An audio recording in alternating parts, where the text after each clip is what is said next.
Water is attracted to other water molecules, which gives high surface tension, which gives it the ability to climb up the xylem and into plants through capillary action.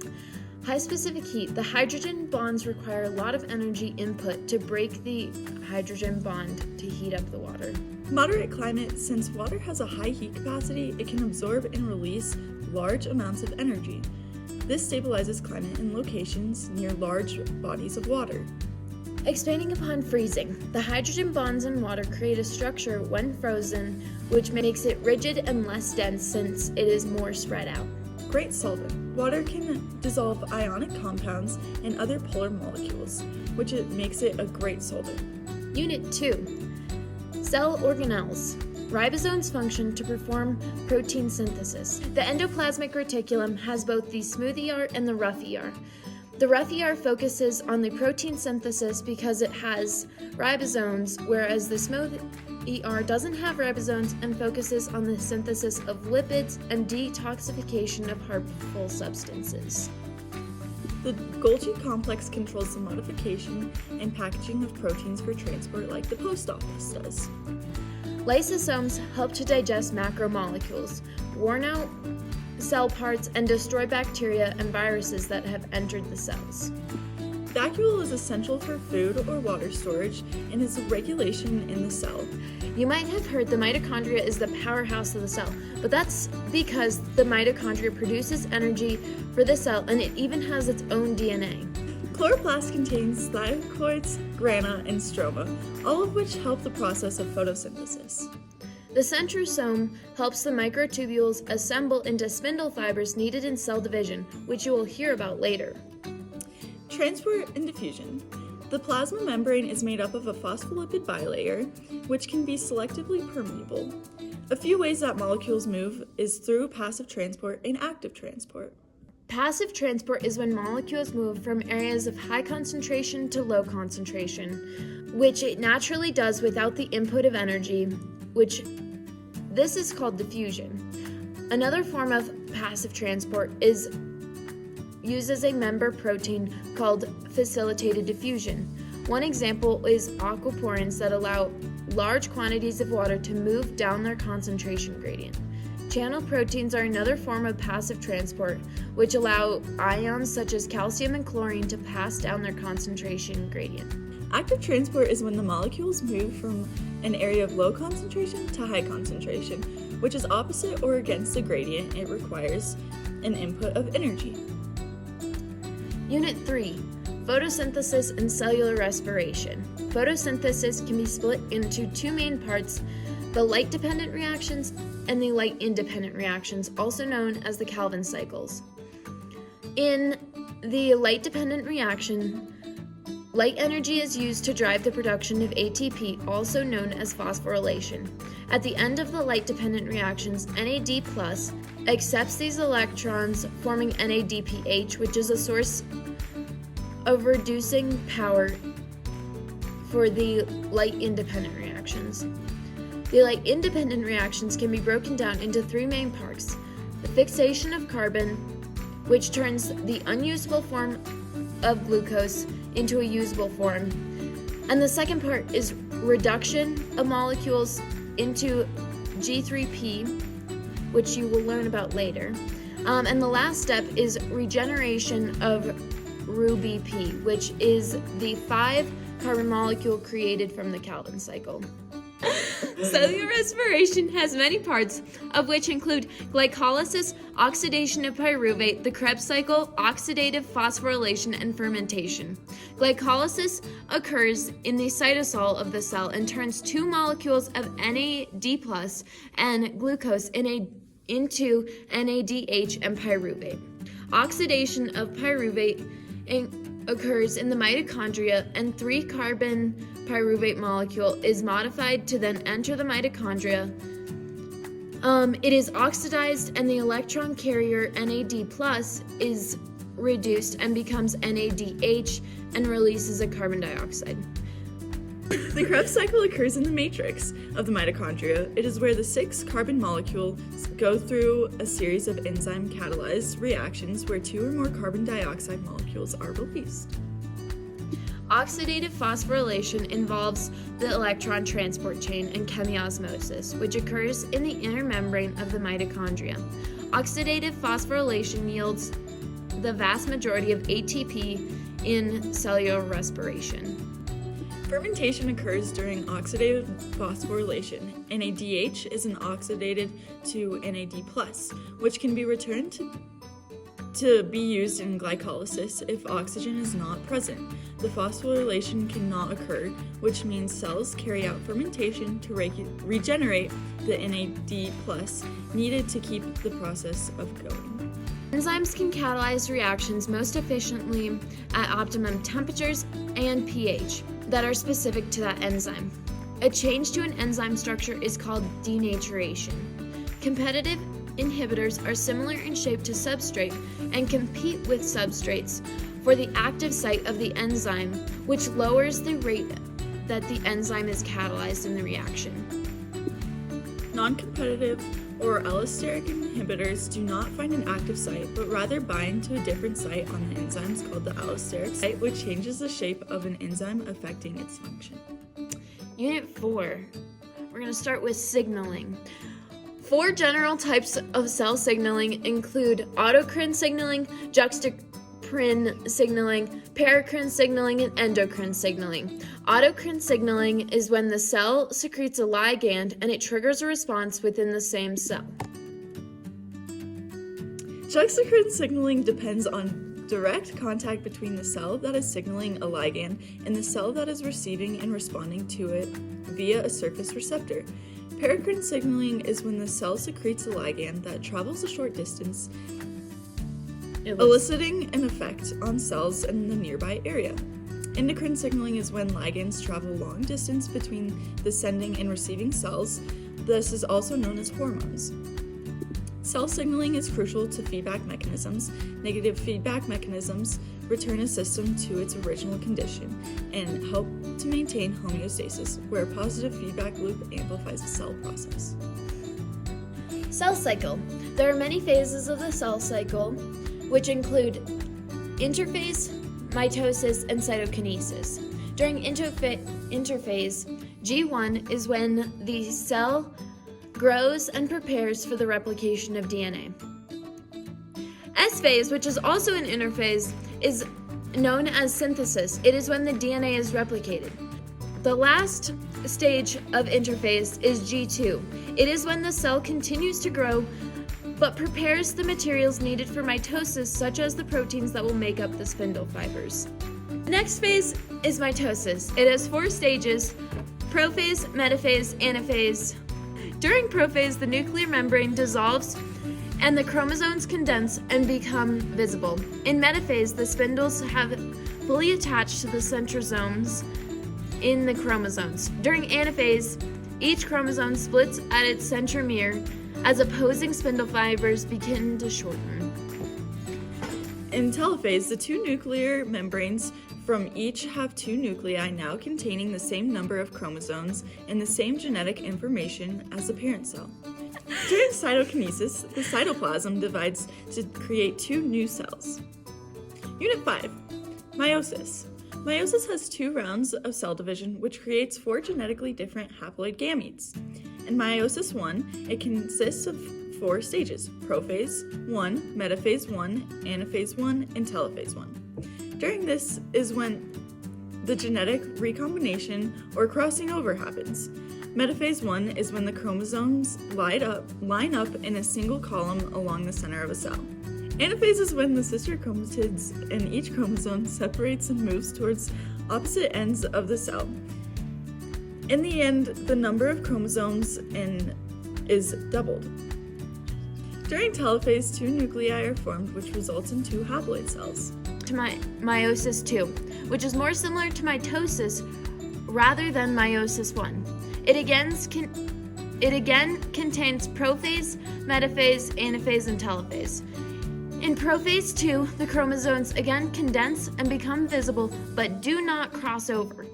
During metaphase 2, the chromosomes line up in a single line across the center of the cell, and then in anaphase 2, The sister chromatids separate and move to opposite ends of the cell, and then in telophase, the cell divides and you form different nuclei, which results in a total of 4 new cells. Unit 6, DNA replication. To start DNA replication, the enzyme helicase first unwinds the 2 DNA strands in an area called the origin of replication. The topoisomerase ensures the supercoiling is relieved. The enzyme RNA polymerase then synthesizes the RNA primer using a few RNA nucleotides. New DNA nucleotides can then be added to this RNA primer. The DNA polymerase is the enzyme that adds new nucleotides to the end of this primer. Because DNA polymerase can only add new nucleotides in the 5-3 direction, the lagging strand requires Okazaki fragments, where the DNA polymerase can jump to periodically, and then they will be removed and joined together by the ligase. RNA transcription and translation. Transcription is the process of which the genetic information in a sequence of DNA nucleotides is copied into a newly synthesized RNA molecule. RNA polymerase is the enzyme that transcribes a DNA sequence into RNA molecules. There's a few types of RNA molecules, but the important one for right now is the messenger RNA, which is a single strand of RNA that carries information from the DNA to the ribosomes. A different type is transfer RNA, also known as tRNA, which folds into a 3-dimensional structure that acts as an adapter molecule during translation, and then ribosomal RNA, which is the last type of RNA. It folds into a 3-dimensional structure and acts as a ribosome, catalyzing the reactions needed in translation. Proteins called transcription factors help RNA polymerase bind to the promoter sequence and begin transcribing. During transcription, the DNA is copied onto the pre-mRNA sequence. The pre-mRNA sequence contains introns and exons. The exons need to be removed with alternative splicing to be able to create different proteins. That is how you form RNA. Translation is the next step after the mRNA has had the exons removed. The mRNA is in red, then the 3 nucleotides form a thing called codons. The tRNA functions as an adapter molecule, linking the correct amino acid with the correct codon. On the mRNA, this is called initiation, then elongation. After the first amino acid is placed by the ribosome, by tRNA, the amino acid then pairs with this code. The ribosome then catalyzes the formation of a peptide bond between the amino acids, brought into the ribosomes by the first 2 tRNAs to begin the polypeptide chain. Termination is the last sequence in translation, and it is when the tRNA reaches a stop codon or nonsense codon, which just tells it to stop building the polypeptide chain. Mutations and gene expression. Regulatory proteins are proteins that can turn on or off genes by binding to a specific nucleotide sequence. Prokaryotes use operons to regulate gene expression. An operon is a cluster of genes with a common function under the control of a common promoter. Promoters are non-coding regulatory sequences that serve as binding sites for RNA polymerase. Operators are non-coding regulatory sequences that serve as bindings for structural genes which contain genetic information for the proteins. There are 2 types of operons: inducible operons and repressible operons. The lac operon is used when the lactose induces the molecule. The lac operon uses lactose to induce the process. When lactose is present, it binds to the lac operon protein, changing its shape so it can no longer bind to the operator sequence, which allows RNA polymerase to transcribe the genes for proteins that digest lactose. The trip operon is a repressible operon, which means that the trip repressor must be bound to the amino acid tryptophan before it can bind to the operator. Therefore, if no tryptophan is present, the trip operon will not be bound to the operator, and RNA polymerase can transcribe the operon. When tryptophan is present, it will bind to the operon, which will then bind to the operator, stopping the transcription of the operon. Unit 7, Natural Selection. Natural selection is when the environment chooses which trait will most benefit the animals, and those animals with those traits will survive. Some examples of it is directional selection, stabilizing selection, and disruptive selection, which all have to do with natural selection. Natural selection is a theory created by Charles Darwin, where he proved that the environment determines which phenotypes are favorable, and it gives them a survival advantage to a specific phenotype. Artificial selection has been occurring since humans began growing things. Artificial selection is when humans selectively breed domesticated plants and animals to produce population with desired traits. So unlike natural selection, we choose the traits that are desirable for us and to us, and not for the survival of the animal or plant. Common ancestry and extinction. At one point in history, we all came from the same RNA, if you want to believe in that. We have evolved separately to our own environment. Speciation is the evolution of new species from the common ancestry, which has created millions of different plants and animals on this planet. Speciation can lead to adaptive radiation, gradualism, punctuated equilibrium, and allopatric speciation, as well as sympatric speciation. When species evolve enough, they cannot breed with the others due to pre-zygotic and post-zygotic barriers. Extinction has occurred throughout Earth's history. Species diversity depends on the balance between rates of speciation and extinction. The speciation rates are greater than extinction rates. The species diversity will increase, but if extinction rates increase speciation rates, species diversity will decrease.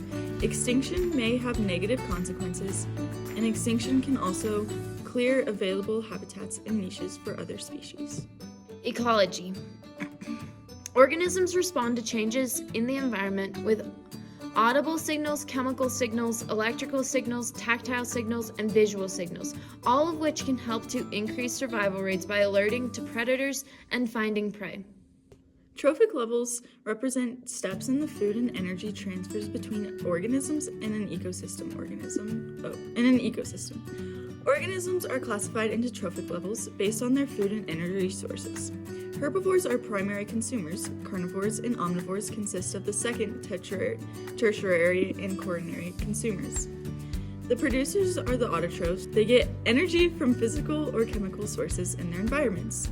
Decomposers are also essential in the environment because they break down dead organic materials, allowing the nutrients in dead organisms to be recycled through ecosystems. Interactions in relationships among members of a community are important to the survival of organisms. There are many different types of relationships, some of which include competition, where they compete for resources, predator and prey relationships, niche partitioning, where species may coexist if they use the resources in their habitat differently, trophic cascades, which are when the far-reaching effects of reduction of one trophic level affects another. Parasitism is a symbiotic relationship where one species benefits, but the other species is harmed. Commensalism is when one species benefits and the other is neither benefit nor harmed. Mutualism is when both species benefit. Biodiversity is essential in the health of an ecosystem because it decreases the chance of invasive species taking over. Invasive species are when a species that is not native to the habitat is introduced. Human impact. Humans have had many impacts throughout time. Currently, it is believed that we are in the next mass extinction. Because of the introduction of invasive species to new habitats, our warming the climate, and our carbon production, as well as our hunting techniques, which have decimated populations. Humans impacted every ecosystem in the world at this point, and it is only going to get worse with our consumption and production of carbon dioxide and fossil fuels. I hope through this video you guys have learned a little bit about biology and are excited for the things you're going to learn this year and everything that this class has to offer. Thank you. Thanks!